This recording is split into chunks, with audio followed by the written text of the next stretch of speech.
Hello guys once again. तो आज हम एक न्यू एनिमी एक्सप्लेन करने जा रहे हैं जिस एनिमी का नाम है साकामोटो डेज, जिसे फिलहाल नेटफ्लिक्स पर ही रिलीज किया गया है। तो चलो फिर जानते हैं इसकी कहानी को एपिसोड नंबर 1 के साथ। कहानी की शुरुआत में हम एक हिटमैन को देखते हैं। हिटमैन उनको कहा जाता है जिनका काम किसी का खून करना होता है, और इस आदमी का नाम साकामोटो है। साकामोटो के सामने कई सारे लोग आते हैं जिन्हें वो एक एक कर मारने लगता है, और इस काम में इससे बिल्कुल भी परेशानी नहीं हो रही थी। वो इन सभी लोगों को बुरी तरह से मार डांटता है, और हमें बताया जाता है कि कुछ समय पहले एक लेजेंडरी हिटमैन हुआ करता था जिसका नाम था साकामोटो तारो। हर गैंगस्टर उसके नाम से डरते थे और हर एक हिटमैन उसकी तरह बनना चाहते थे। लेकिन एक दिन उसे किसी लड़की से प्यार हो गया और इसने हिटमैन वाला काम भी छोड़ दिया, और उसने उस लड़की से शादी कर ली और इसकी एक बेटी भी हुई। और अब वो काफी ज्यादा मोटा हो चुका है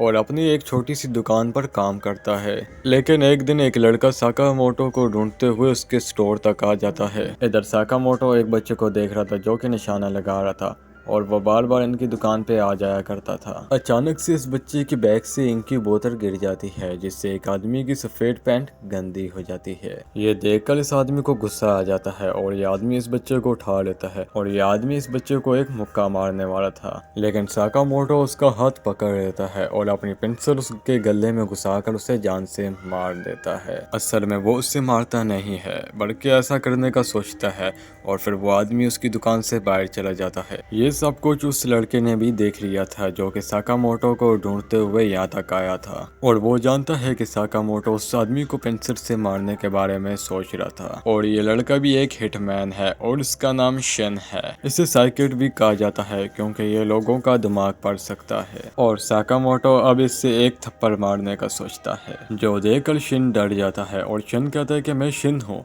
और मैं आपके अंडर में काम किया करता था। ये दोनों फिर बाहर जाकर बैठ जाते हैं, और शिन कहते हैं कि क्या सच में आप एक छोटी सी दुकान पर काम करने लगे हो। शिन चाहता था कि साकामोटो अपने पुराने काम में वापस लौट जाए। साकामोटो अपने मन में कहता है कि मेरे हिटमैन वाले दिन खत्म हो गए हैं। शिन बोलता है कि आप तो लेजेंडरी हिटमैन हुआ करते थे, हर गैंगस्टर आपके नाम से भी डरा करता था। आखिर साकामोटो वो कैसे छोड़ सकता है। साकामोटो उसके सवाल का कोई भी जवाब नहीं देता और अपने नूडल्स खाने लगता है। शिन कहता है कि आखिर आप कितने मोटे हो चुके हो, आपको पहचान पाना भी मुश्किल है। इतना कहकर वो अपनी सिगरेट को जलाने लगता है, लेकिन साकामोटो बिजली से भी तेज उसकी सिगरेट को काट देता है क्योंकि यहाँ नो स्मोकिंग का बोर्ड लगा हुआ था। साकामोटो की स्पीड देखकर शिन समझ जाता है कि बड़े ये मोटा हो चुका है पर अब भी उतना ही खतरनाक है। वो चाहे तो शिन को भी मार सकता है। और तभी एक डिलीवरी वाला साकामोटो का कुछ सामान लेकर आता है, और उससे साकामोटो की हेड भी चाहिए थी। ये सुनकर शिन समझता है कि साकामोटो अब भी एक हिटमैन का काम करता है और एक आम आदमी होने का दिखावा करता है, पर ऐसा कुछ भी नहीं होता। डिलीवरी मैन को अपना पेड़ काटने के लिए साकामोटो की हेल्प चाहिए थी। साकामोटो टाउन के लोगों की छोटे मोटे काम में मदद किया करता था, और बच्चों से लेकर बूढ़ों तक सब उसे पसंद करते थे। इतने बड़े हिटमैन को ऐसे छोटे से काम करते हुए देखकर शिन को गुस्सा आ जाता है और कहता है कि उसकी नजर में साकामोटो की रिस्पेक्ट कम हो गई है। और इसके बाद शिन जाकर अपने कार में बैठ जाता है और सोचता है कि वो 5 साल बाद साकामोटो को देख रहा है, लेकिन अभी वो इतने कमाल का है। मोटा शरीर होने के बावजूद भी वो वैसे का ही वैसा है। काश कि वो फिर से उसके साथ काम कर पाता। और तभी शिन को अपने बॉस का फोन आता है और वो पूछता है कि क्या तुमने साकामोटो को वापस काम पर आने के लिए मना लिया। शिन कहता है कि नहीं, और उसका बॉस कहता है कि फिर उसे मार दो। अगर कोई हमारी गैंग छोड़कर जाता है तो हम उसका सफाया कर देते हैं दुनिया से, और यही हमारी दुनिया का भी नियम है। और अगर ये काम तुम नहीं कर सकते तो हम किसी और को भेज देंगे। और शिन को तो असल में साकामोटो को मारने के लिए ही भेजा गया था, लेकिन वो उसका काफी बड़ा फैन है और वो ऐसा नहीं करना चाहता। लेकिन काफी सोचने के बाद शिन समझ जाता है कि उसके पास और कोई भी ऑप्शन नहीं है। अगर उसने साकामोटो को नहीं मारा तो कोई और मार देगा। अगर साकामोटो को मारना है तो वो मेरे हाथों ही होना चाहिए। अगले दिन सुबह शिन वापस साकामोटो की दुकान पर पहुंच जाता जाता है, जहाँ पर साकामोटो की वाइफ कहती है कि तुम तो कल भी आए थे ना, पर शिन उसका कोई भी जवाब नहीं देता और अपने गन में साइलेंसर लगाकर स्टोर के अंदर चला जाता है।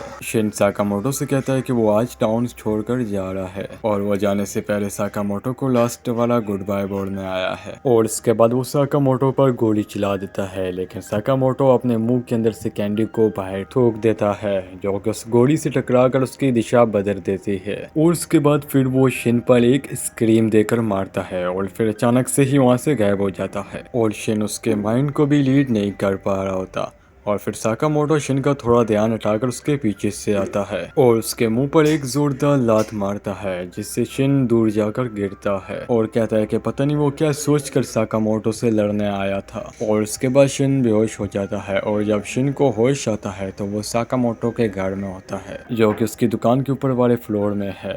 शिन को साकामोटो की फैमिली के साथ डिनर करने के लिए बुलाया जाता है और शिन को समझ नहीं आता कि साकामोटो उसे अपने घर क्यों ले आया, कहीं इस खाने में जहर तो नहीं, लेकिन उस जहर का उसके शरीर पर कोई भी असर नहीं होता और शिन जब खाना खाता है तो वो उसे काफी टेस्टी लगता है, शायद उसने कई दिनों बाद ही घर का खाना खाया था और साकामोटो का भी पहली बार यही रिएक्शन था और शिन को ये खाना खाकर इतना अच्छा लगता है जितना उसे कभी भी कोई भी काम कर नहीं लगा था और फिर उसे समझ आ जाता है कि इन छोटी छोटी खुशियों के लिए ही साकामोटो ने वो काम छोड़ा था और डिनर के बाद शिन साकामोटो को खाने के लिए शुक्रिया बोलता है, फिर वो जाने लगता है लेकिन साकामोटो उसे एक बोर्ड दिखाता है जिस पर लिखा था थैंक यू, फिर जरूर आना। शिन अपनी गैंग के पास चला जाता है जहाँ उसका बॉस उसे काफी ज्यादा गुस्सा होता है कि तुम उसे मार क्यों नहीं पाए और शिन अपने बॉस के सामने सिर झुकाकर कहता है कि साकामोटो को जिंदा रहने दो क्योंकि वो अपनी फैमिली के साथ बहुत ज्यादा खुश है। ये सुनकर सभी हंसने लगते हैं और उसका बॉस कहता है कि साकामोटो ने हमारी दुनिया का नियम तोड़ा है और अपनी जिम्मेदारियों को पीठ दिखाई है और इसलिए अब हमें उसे मारना ही होगा। अब शिन कहता है कि साकामोटो की जगह मैं मर जाता हूँ लेकिन उन्हें जिंदा छोड़ दो,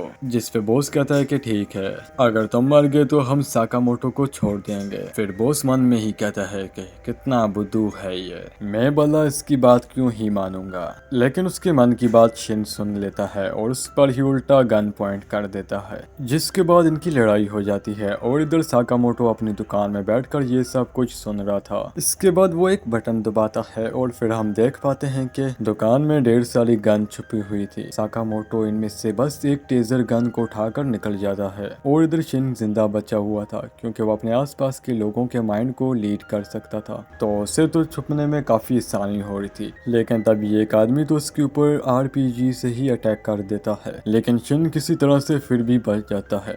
फिर बॉस कहते हैं कि अगर तुम उसके करीब जाओगे तो वो तुम्हारे माइंड को पढ़ लेगा, तो दूर रहकर ही उसे घेर लो।